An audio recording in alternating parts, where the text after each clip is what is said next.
Hello friends, आज हम GST की एक बहुत ही इम्पॉर्टेंट कंसेप्ट डिस्कस करेंगे और वो कंसेप्ट है टैक्सेबल पर्सन की। टैक्सेबल पर्सन से मतलब कि किसी भी लॉ में कौन वो पर्सन है जिस पे टैक्सेस एप्लीकेबल होंगे, मतलब कब आपकी लाइबिलिटी आएगी। जैसे जीएसटी में जब तक आप 20 लाख की थ्रेशोल्ड लिमिट क्रॉस नहीं कर रहे या फिर आप विदाउट थ्रेशोल्ड लिमिट वाले किसी क्राइटेरिया में फॉल नहीं कर रहे, तब तक आप टैक्सेबल पर्सन नहीं हो।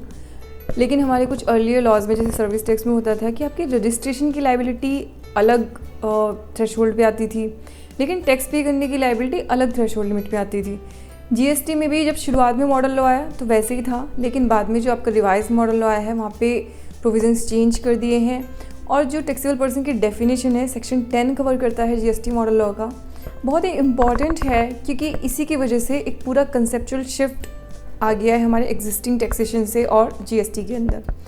सबसे बड़ा शिफ्ट क्या है, जैसे एक टैक्सेबल पर्सन जो दूसरे लॉज के लिए एक सिंगल टैक्सेबल पर्सन है। जैसे आप इनकम टैक्स में पैन बेस्ड होते हो टैक्सेबिलिटी, मैं एक पैन का क्रेडिट दूसरे पैन में शिफ्ट नहीं कर सकती, मैं एक पैन की लाइबिलिटी दूसरे पैन में शिफ्ट नहीं कर सकती।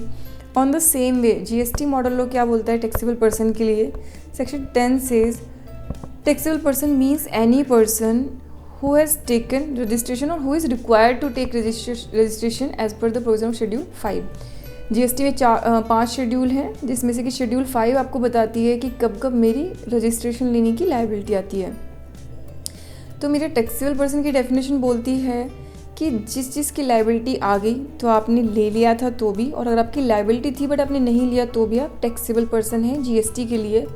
यहाँ तक प्रोविज़न ठीक था, यानी कि कोई डिफरेंस नहीं है रजिस्ट्रेशन की थ्रेशोल्ड लिमिट में और टैक्सेबिलिटी की। तो जैसे ही आप रजिस्ट्रेशन लेने के लिए लायबल होंगे जीएसटी में, वैसे ही आप टैक्स पे करने के लिए भी लायबल हो जाएंगे। देन उसका सेकंड क्लॉज बोलता है कि a person who has obtain or is required to obtain more than one registration whether in same state, whether in one state or more than one state, shall in respect of each such state for each such registration be treated as a distinct person for the purpose of the act. अब यहाँ पे थोड़ी सी एक problem आएगी कि जो इंसान, जैसे हम लोगों ने जब अपनी टैक्सेबल टर्नओवर देखी तो टर्नओवर मैंने कैसे देखी, पैन बेस्ड। जब मैंने कंपोजिशन के लिए टर्नओवर चेक किया तो भी पैन बेस्ड, मतलब all over India single pan की टर्नओवर। जब आप थ्रेशोल्ड लिमिट के लिए एग्रीगेट टर्नओवर देख रहे थे तो उसकी डेफिनेशन भी क्या बोल रही थी, सिंगल पैन के अंदर ऑल ओवर इंडिया जितनी भी टर्नओवर है पूरी। लेकिन अब जब आप उस सिंगल टैक्सेबल पर्सन है जो बाकी लॉज के लिए, पैन के लिए, कंपनीज़ के लिए वो एक अलग एंटिटी है, बट जब आप वहाँ से जीएसटी में आएंगे तो वो एक single person can be converted into so many taxable persons. तो आप वहाँ पे एक पर्सन हो दूसरे लॉ के लिए, लेकिन यहाँ पे आप उस एक पर्सन को बहुत सारे पर्सनस में डिवाइड कर रहे हो। डिवाइड करने का बेसिस क्या है, स्टेट। तो अगर आपके एक पर्सन को 10 स्टेट में रजिस्ट्रेशन लेना पड़ रहा है तो जीएसटी के लिए वो इक्वल्स टू 10 अलग अलग टैक्सेबल पर्सनस हैं। यानी कि अब उसके अलग होने से फ़र्क क्या पड़ेगा, उसके अलग होने से फ़र्क ये पड़ेगा कि आप एक कंपनी हो, आपके 15 रजिस्ट्रेशन हैं, तो जीएसटी के लिए आप कंपनी, उससे कोई मतलब नहीं है।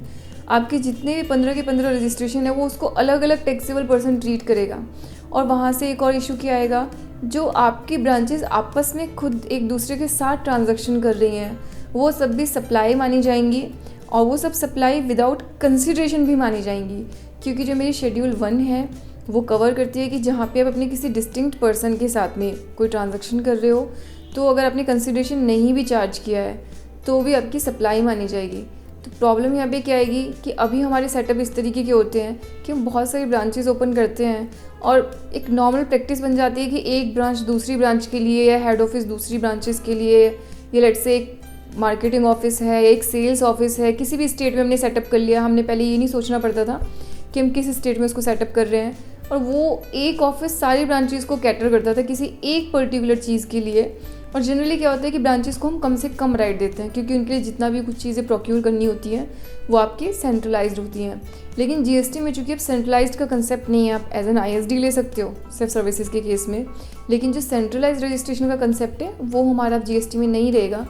तो कहीं ना कहीं हमें पहले समझना होगा टैक्सेबल पर्सन को अच्छे से, और समझना होगा कि उसका इम्प्लीकेशन मेरे बिजनेस स्ट्रक्चर पे कैसे आ रहा है, और फिर हो सकता है कि आपको अपने पूरे बिज़नेस को रीस्ट्रक्चर करना पड़े।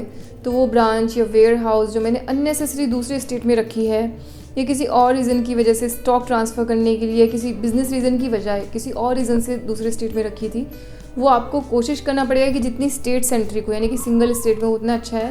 क्योंकि आपका हर स्टेट एक क्लोज्ड एंटिटी है, उसके सारे टैक्सेस, उसकी ट्रांजैक्शंस को अलग तरीके से ट्रीट किया जाएगा, और जैसे ही आपका स्टेट क्रॉस होगा तो आप एक डिफरेंट पर्सन बन जाओगे। अब यहाँ पे आपको कंफ्यूज नहीं होना है।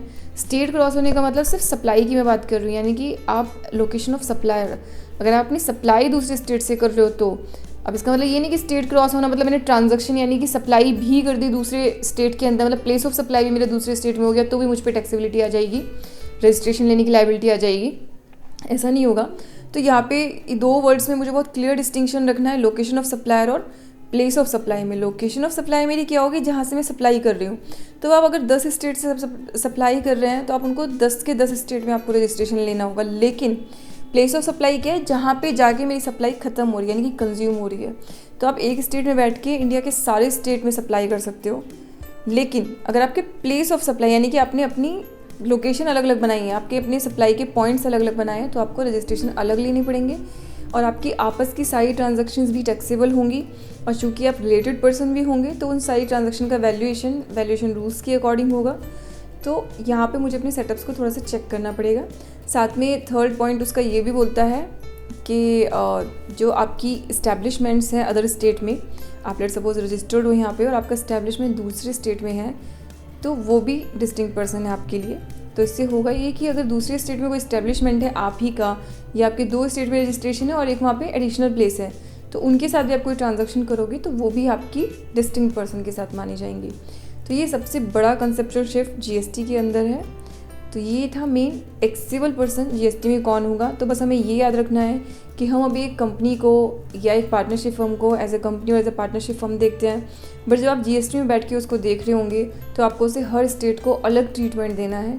क्योंकि जैसे मैंने आपको पहले भी बताया था, ना आप एक दूसरे के साथ कोई क्रेडिट शिफ्ट कर सकते हैं, ना आप कोई क्रॉस ट्रांजैक्शन कर सकते हैं। क्रॉस ट्रांजैक्शन मतलब ऐसा नहीं हो सकता कि मेरी कोई इधर की लायबिलिटी मैं उधर से सेट ऑफ कर दूं, क्योंकि आप अगर यहाँ की लायबिलिटी वहाँ से सेट ऑफ कर रहे हो तो अल्टीमेटली वहाँ पे देखना पड़ेगा कि कोई सप्लाई तो नहीं होगी आपकी साइड से आपकी ब्रांच को। सो हमें उसके लिए थोड़ा सा केयरफुल लेना होगा। तो ये कंसेप्ट थी टैक्सेबल पर्सन की, और इसको डीपली समझना और अपने बिजनेस पे, अपने एग्जिस्टिंग मॉडल पे अप्लाई करके ये चेक करना कि अभी एक्चुअली मेरा मॉडल किस तरीके से चेंज हो गया है, जीएसटी में उसको किस तरीके से ट्रीट किया जाएगा। It's very important. That was the basic supply of that was the basic provision of taxable person in GST. Thanks for watching this video. और हम लोग कोशिश करते हैं कि हम थोड़ा लेंथ छोटी रखें वीडियो की, ताकि एक बारी में आपको एक कंसेप्ट फुल्ली क्लियर हो जाए अच्छे से। और अगर आप चाहते हो कि आपको नेक्स्ट वीडियो अपलोड करने पे हम लोग इन्फॉर्म करें ईमेल के थ्रू, आपको नोटिफिकेशन आए, तो आप प्लीज़ इस चैनल को लाइक कीजिए। अगर आप कोई एक्सपर्ट हैं या प्रोफेशनल हैं और आप चाहते हैं कि हम आपका वीडियो भी कवर करें, तो आप हमें मेल कर सकते हो या फिर आप नीचे कमेंट में अपनी रिक्वायरमेंट पोस्ट कर सकते हो। Thank you so much.